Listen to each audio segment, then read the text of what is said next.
இப்போ டயாபட்டிஸ் அப்படின்னு ஒன்று சொல்கிறாங்க, சுகர் அப்படின்னு ஒன்று சொல்கிறாங்க. ரெண்டாவது நீரிழிவு நோய் தமிழில் அப்படின்னு அதுவும் சொல்கிறாங்க. இந்த நீரிழிவு நோய் எதனால் வருது?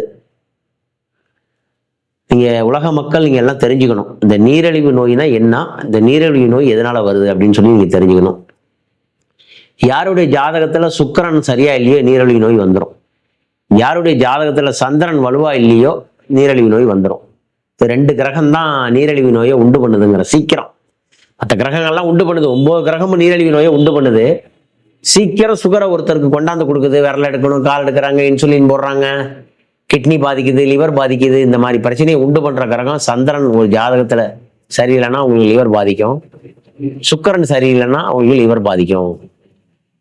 யாருக்காவது கன்னி ராசியில சுக்கிரன் நீசமா இருந்தா அவங்களுக்கும் பாதிப்பு ஏற்படுத்தும். சில பேர் பாதிக்காது. உடனே கேட்காதீங்க, சார் எனக்கு கன்னி ராசியில சுக்கிரன் இருக்கு, எனக்கு சுகரே வரல அப்படின்னு சொல்லி கேட்காதீங்க. இந்த கன்னி ராசியில 3 கிரகம் நட்சத்திர ஸ்பாரம் இருக்கு. அதுல எந்தெந்த பாதத்துல நிக்குது, எந்தெந்த கிரகம் பாக்குதுன்னு இருக்கு. அது மாதிரி சந்திரன் வந்து விருச்சிக ராசியில நீசமா இருக்கு அப்படின்னாலும் பிரச்சனைகளை வரும்.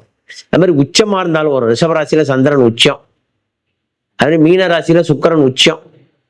சுக்கிரன் நீசமானாலும் சுகர் வரும், சுக்கிரன் உச்சமானாலும் சுகர் வரும், நீரிழிவு நோய் வரும்.